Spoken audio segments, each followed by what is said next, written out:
జగన్మోహన్ రెడ్డి గారు ఎప్పుడూ చెప్తూ ఉంటారు. ఈ వక్ఫ్ బిల్లు గురించి నేను ఒకసారి విజయవాడకు పోవడం జరిగింది.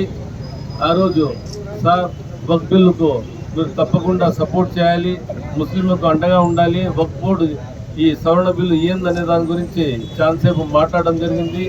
దానికి ఆయన ఆ రోజే చెప్పినారు, మేము ఇంకా చెప్పకముందే మేము ముస్లింలకు అవుట్రైట్గా మా పార్టీ సపోర్ట్ చేస్తుంది, కాబట్టి మీరు ఏం చెప్పినా కానీ మీకు అండగా ఉంటామని చెప్పినారు. అలాగే వక్ఫ్ బిల్లు సవరణ తర్వాత మా పార్టీ సుప్రీంకోర్టులో కూడా అప్పీల్ చేసింది. ఏదైతే సవరణ జరిగిందో ఇది తప్పు, దాంట్లో ఇవన్నీ సవరణలు ఉండాలి, అదే కాక ఈ వక్ఫ్ బోర్డు సవరణ అనేది ఉండకూడదు అనేదే మా పార్టీ అభిప్రాయం.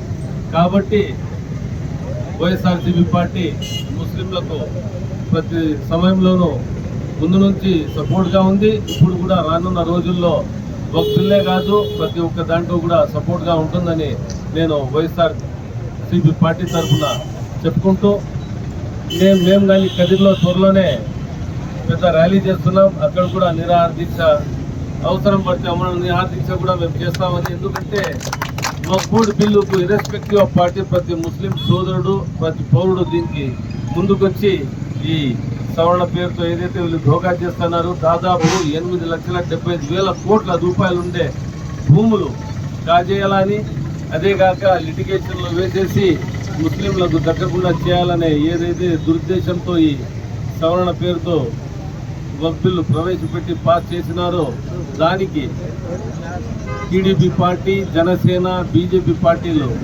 మద్దతిచ్చి బీజేపీ ప్రవేశపెడితే ఈ తోక పార్టీలు టీడీపీ పార్టీ, జనసేన వీళ్ళంతా సపోర్ట్ చేసి ఈ బిల్లు పాస్ అయ్యేదానికి కారణమైనారు. కాబట్టి ప్రతి ముస్లిం సోదరుడు పౌరుడు అందరూ గమనించాల్సిన విషయం ఏమంటే టీడీపీ అనేది ముస్లింల ద్రోహి. టీడీపీ పార్టీ కానీ చంద్రబాబు నాయుడు ఎల్లప్పుడూ ముస్లింల ద్రోహి, ముస్లింలకు వెన్నుపోటు కొట్టిందే.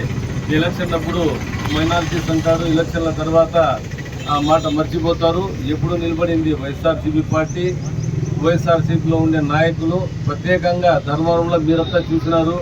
వెంకటరామరెడ్డి అన్న ముస్లింలతో ఎంత కలిసి ఉంటారు, వాళ్ళ సమస్యలు ముందు నుంచి తీసుకున్నారు. ఈ దాంట్లో కూడా ఆయన తప్పకుండా మాకు ఆయన నిలబడతాడు, చేదోడు వాదోడుగా ఉంటాడని మేము భావిస్తూ ఈ అవకాశం ఇచ్చిన ప్రతి ఒక్కరికి